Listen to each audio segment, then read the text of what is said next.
Avis vascular centre మన దేశంలోనే the best varicose vein hospital. ఎంత గుర్తుపెట్టుకున్నారంటే సుకుమార్ గారు, అక్కడ ఒకసారి చూసి ఒకేసారి బాగా మీకు నచ్చిందా క్యాస్ట్ చేయను అని అంటారు. పుష్ప డే 1 నేను షూటింగ్ చేస్తున్నాడు. ఫస్ట్ అండ్ ఫార్మోస్ట్ ఆయన వచ్చి ఉపెన్ గురించి మాట్లాడారు. మీవి లుక్స్ బాగుంటాయని రాజశేఖర్ గారు చేయండి. అప్పుడు యాక్చువల్లీ ఫస్ట్ డే బన్నీ గారు కాంబినేషన్ అదేంటంటే మీ ఈ అడవులో జీప్ మీద వెళ్తాం చూసారా, చిన్న కరెన్సీ పట్టుకుని క్యాష్ చేస్తుంటాం. ఆ సీన్ అనమాట డే 1 మారేడుమిల్లో దీపావళి రోజు స్టార్ట్ చేసాం పుష్ప 1 అనమాట. సో ఆ రోజు ఫస్ట్ అండ్ ఫార్మోస్ట్ అందరు చెప్పి మీరు బాగా చేసి అంటే చూడండి ఎలా ఉంటుంది ఒక డైరెక్టర్. ఇది ఫస్ట్ అండ్ ఫార్మోస్ట్ బన్నీ గారితో ఫస్ట్ సీన్. సో ఆబ్వియస్లీ ఆ టెన్షన్ ఉంటుందని ఆయన ముందు ప్రిపేర్ చేసి మీరు ఏం కంగారు పడద్దు, ఆయన అక్కడ బన్నీ గారు అని చెప్పి అల్లు అర్జున్ గారు అని చెప్పి మీరు మర్చిపోండి, మీతో పాటు ఒక ఆర్టిస్ట్ అంతే అతను, అలా కన్సిడర్ చేయండి, అప్పుడే బాగొస్తుంది, మీరు ఏం టెన్షన్ పడదు, మీకు ఎలా వస్తే అలా చేయండి అని చెప్పి అప్పుడు ప్రతి ఒక్కరు నన్నేనే కదా మిగతా ఎవరైతే ఆర్టిస్టులు ఉన్నారో మీది వాళ్ళు చేసిన ప్రాజెక్ట్ గుర్తుపెట్టుకొని వచ్చి మీది బాగుంది, దాంట్లో బాగా చేశారని దీంట్లో బాగా చేశారని చెప్పి అలా ఎంకరేజ్ చేశారనమాట. సో అలా ఒక పెద్ద అప్పటికి పుష్ప కన్నా ముందే టాప్ మోస్ట్ డైరెక్టర్ సుకుమార్ గారు పెద్ద పెద్ద హిట్స్ ఇచ్చారు, బ్లాక్ బస్టర్స్ ఇచ్చారు. అలాంటి డైరెక్టర్ వచ్చి ఫస్ట్ అండ్ ఫార్మోస్ట్ అంతా అలా మాట్లాడితే మన మోరల్ ఇంక్రీజ్ అవుతుంది. ఏవైతే చిన్న ఈ భయాలు ఉన్నాయి అన్నీ పోతాయి అనమాట. సో అలాగా ఆయన సుకుమార్ గారు వచ్చి ఉప్పెన్లో మీ లుక్స్ బాగున్నాయని బాగా చేశారు, ఉప్పెన్లో చూశాను మీదే అని అన్నారు. సో అలాగా సో తర్వాత అక్కడ నుంచి నాకు మీకు అన్ని ఇప్పుడు ఆల్మోస్ట్ 7, 8 ఇప్పుడు ప్యారడైజ్ కూడా అయితే 8th ప్రాజెక్ట్ అవుతుంది సుకుమార్ రైటింగ్స్లో. ఎందుకంటే వీళ్ళందరూ సార్ టీమే కాబట్టి ప్రైమరీ కాస్ట్ కంపల్సరీ సార్ నోటీస్కి వెళ్తుంది ఎవరు ఏ క్యారెక్టర్స్ ఎవరెవరు చేస్తున్నారంతా అని చెప్పాను. అలాగా దట్ డజంట్ మీన్ దట్ మిగతా వాళ్ళని కాదు, ప్రతి ఒక్కరు ఈక్వల్లీ ఇంపార్టెంట్. బట్ నాకు పర్సనల్గా స్టార్టింగ్ ఆయన నాకు ఆపర్చునిటీ ఇచ్చారు, తర్వాత నెంబర్ ఆఫ్ ప్రాజెక్ట్స్ వాళ్ళ టీం నుంచి సుకుమార్ గారు చేశాను కాబట్టి సో ఇదనమాట. సో మల్టీ స్టార్స్తో మీరు వర్క్ చేస్తున్నారు కాబట్టి ఆ స్టార్స్ ఆన్ సెట్స్లో ఎలా ఉంటారండి? అంటే మేము ప్రేక్షకులుగా చూసేది ఒక స్టార్ డమ్తో చూస్తాము వాళ్ళని of the screen, on the screen చూసేసరికి ఆ క్యారెక్టర్స్లో లీలమైపోతాం. బట్ మీరు ద రియల్ పర్సన్స్ చూస్తూ ఉంటారు, 24 hours వాళ్ళ చుట్టుపక్కల ఉంటారు కదా. సో అల్లు అర్జున్ దగ్గర నుంచి కానివ్వండి, లేకపోతే రామ్ చరణ్ దగ్గర నుంచి, like what are the persons they are like on sets? ప్రతి ఒక్కరు నేను ఇందాక చెప్పాను కదండి, మనం యాక్చువల్గా బయట డిఫరెంట్ వేలో అవన్నీ నథింగ్ అసలు. ఇన్ఫ్యాక్ట్ ఇందులో జాన్వీ కపూర్ ఉన్నారు అంటే ఆ కాంబినేషన్ నాకు అవ్వలేదు కానీ, బట్ యాక్చువల్గా హీరో పాయింట్ ఆఫ్ వ్యూలో చూసుకుంటే మీరు అన్న రిఫర్ చేసిన బన్నీ గారు కానీ రామ్ చరణ్ గారు కానీ ఏంటంటే very down to earth persons అండి, very down to earth persons. అంటే ఇదేదో నేను ఆల్రెడీ వాళ్ళతో నెంబర్ ఆఫ్ ప్రాజెక్ట్స్ ఇప్పుడు బన్నీ గారితో 2 ప్రాజెక్ట్స్ చేశాను. అంటే ఎలా ఉంటుందని అంటే ఆర్టిస్టులు ఇప్పుడు హీరోల గురించి చెప్తున్నప్పుడు ఏమవుతుందంటే వీళ్ళు ఏముంది నెక్స్ట్ దాంట్లో ఆపర్చునిటీ కోసం వీళ్ళు ఎలా మాట్లాడతారు అనుకుంటారు, సాధారణంగా బయట అలా మాట్లాడతారు. అది వెరీ రీసెంట్లీ నేను అది ఎక్స్పీరియన్స్ చేశాను కూడా. ఎందుకంటే బన్నీ గారి మీద మీడియా నార్త్ మీడియా ఎవరో డూస్ అండ్ డోంట్స్ ఇలా ఉంటారు, ఆయన ఇలా ఉంటారని చెప్పి మనకు ఒక ఇష్యూ వచ్చింది, ఆయన జరిగింది చూసారా. సో అది నేను చూసిన వెంటనే నేనే ఒక కైండ్ ఆఫ్ ఒక చిన్న వీడియో నేను పబ్లిష్ చేశాను.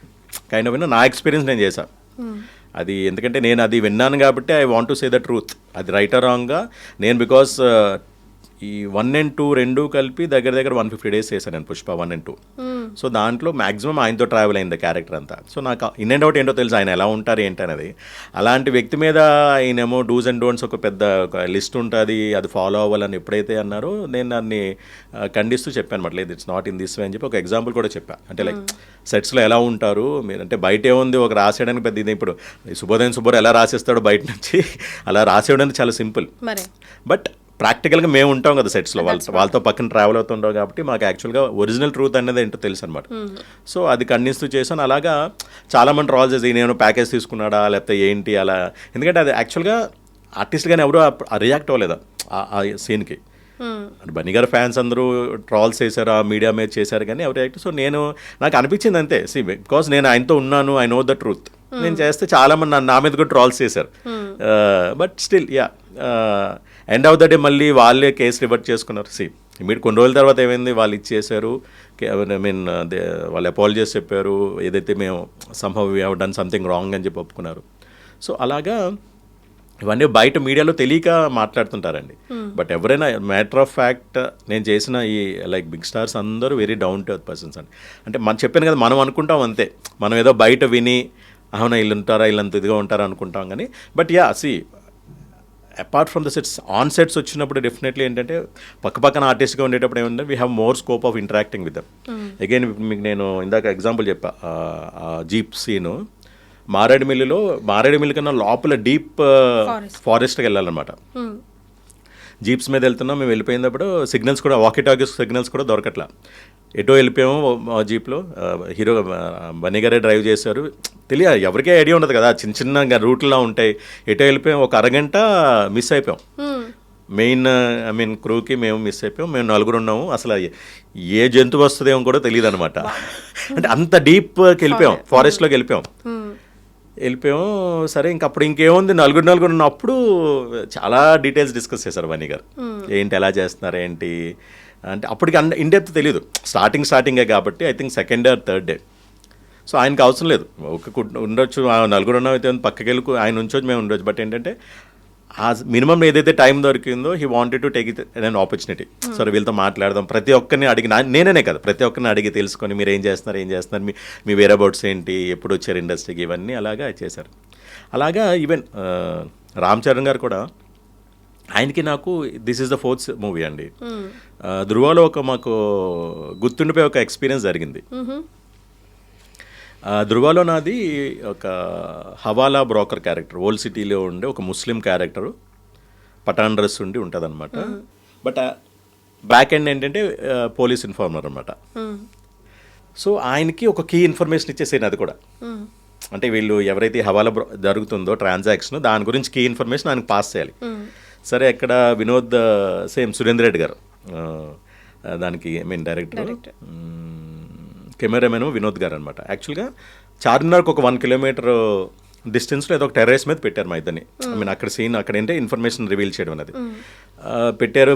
ఫ్రేమ్ పెట్టారు, మేము ఇద్దరు నుంచిన తర్వాత సడన్గా మేనేజర్ ఒక చేసాం, ఒక సీన్ అయింది, ఒక డైలాగ్ వర్షన్ అయింది, ఒక టేక్ చేసాము. తర్వాత వెంటనే మేనేజర్ కాల్ చేసి రాజశేఖర్ గారు కిందకు వచ్చాను సార్ అని. ఇదేంటి ఏమన్నా లైక్ ఏం క్యారెక్టర్ మారిపోయిందా? అప్పటికేంటి ఆల్రెడీ నాకు ఎక్స్పీరియన్స్ ఉంది, ఇంతకుముందు చెప్పిన ఎక్స్పీరియన్స్ ఉంది. ఇదేంటి బాబు కిందకు వచ్చేమన్నారు, సడన్గా సరిగ్గా చేయలేదేమో, అయ్యో వచ్చిన ఒక ఆపర్చునిటీ మిస్ చేసుకున్నాను అన్న దీని మీద ఉంటే కిందకి వెళ్ళాను. ఏంటి సార్ ఏమైందని అంటే, లేదని పదండి వెహికల్ ఎక్కండి అన్నారు. ఏం చెప్పలేదని, వెహికల్ ఎక్కండి అన్నారు. సరే ఎక్కాను, అంతా అయిపోయింది. డైరెక్ట్గా వెళ్ళి చార్మినార్ దగ్గర ఆగింది వెహికల్. నాకు అసలు ఏ ఇన్ఫర్మేషన్ అంటే అవుట్ ఆఫ్ నో క్లూ అనమాట. ఎందుకు తీసుకెళ్తున్నారు ఏంటని సడన్గా అంటే, మీరేం మాట్లాడారు, సైలెంట్గా మెట్లు ఎక్కండి అన్నారు.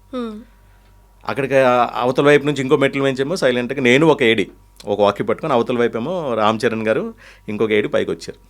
ఆయన సడన్గా ఇదేంటి ఆయన కూడా ఎక్కడున్నారంటే, అప్పుడు చెప్తున్నాడు ఏడి, సార్ ఏం లేదు సార్ అక్కడ కాదండి, కెమెరా అక్కడే ఉంటుంది 1 కిలోమీటర్ అవతల, మీరిద్దరు మీకు ఎక్కడ మన క్లాక్ ఉంటుంది చూసారా, సో ఒక సైడ్ నుంచి నేను, ఒక సైడ్ నుంచి రామ్ చరణ్ గారు వచ్చి జాయిన్ అవ్వాలన్నమాట.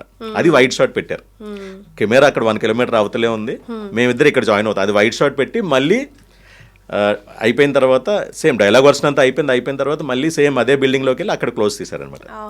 సో అది ఆబ్వియస్లీ అదేంటంటే అప్పటికప్పుడు అక్కడ లోకల్ మేనేజర్ ఉంటారు మనకి చార్మినార్లో, ఆయన ఏదో మేనేజ్ చేసి యాక్చువల్గా చార్మినార్ పైన అసలు అలౌ చేయరు, షూటింగ్స్ అనేది అలౌ చేయరు.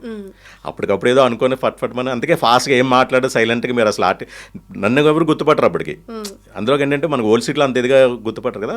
రామ్ చరణ్ గారు ఏమో క్యాప్ మాస్క్ పెట్టుకుని సైలెంట్గా వచ్చి అలా షూటింగ్. సో అది క్లియర్గా గుర్తుంది. అదేంటంటే అది గుర్తుపెట్టుకొని గేమ్ చేంజర్ చేస్తున్నప్పుడు క్లియర్గా అడిగారు, సార్ మనం అప్పుడు చేసాం గుర్తుందా, అంత టెన్షన్ పడి చేసాం ఆ సీన్ అని. ఎందుకంటే ఒకటి ఆయన చూసి ఎంతోమంది, it's almost 10 o'clock 11 o'clock morning tourist వస్తుంటారు చేస్తుంటారు అంతా వస్తుంటారు అయింది.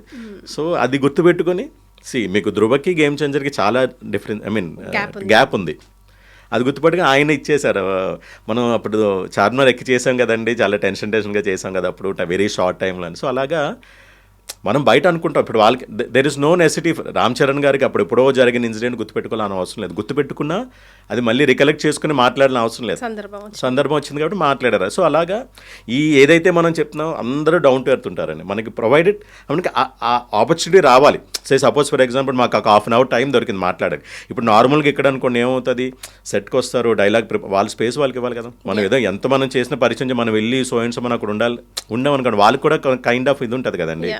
ఇప్పుడు ఒక కీ ఆర్ట్, ఇప్పుడు మేమే ఒక కైండ్ ఆఫ్ లైక్ ఇప్పుడు కొద్ది గొప్పగా ప్రైమరీ క్యారెక్టర్స్ చేస్తున్నాను, ఆ సీన్ ప్రిపరేషన్ ఆ మూడ్లో ఉంటాం. ఒక క్యారెక్టర్కి ఉన్నప్పుడు ఏముందంటే మార్నింగ్ నుంచి అదే మూడ్లో ఉంటేనే కైండ్ ఆఫ్ మనకి ప్రాపర్గా ఆర్గానిక్గా అవుట్పుట్ వస్తుంది. లేకపోతే అప్పటికప్పుడు ప్రిపరేషన్ చేసినాం. సో అలాగా మేమే ఎంత ఇది అవుతున్నప్పుడు వాళ్ళు ఎంత ఇదిగా ఉండాలి, ఆ మూడ్లో ఉండాలి. ఆ మూడ్లో వాళ్ళు ఉన్నప్పుడు మనం వెళ్ళి వాళ్ళ స్పేస్లోకి దూరిపోయి మనం మాట్లాడడానికి ఉండదు కదా. So provided we'll wait for them. వాళ్ళే ఎక్కడ opportunity they want to interact అండి. ఇప్పుడు మనం ఎలా ఆతృతో వాళ్ళతో మాట్లాడాలనుకుంటాం లార్జ్ స్టార్స్తో, వాళ్ళు కూడా they want to interact with us. వాళ్ళకి ఏంటంటే తెలుసుకుంటారని ఎస్ బయట ఏంటి ఎలా జరుగుతుంది ఇన్సైట్స్. ఇప్పుడు కొన్ని వాళ్ళకి ఎలా ఉంటుందంటే ఈ కో ఆర్టిస్టులతో వెళ్తే it will be very genuine and like correct information వెళ్తుంది.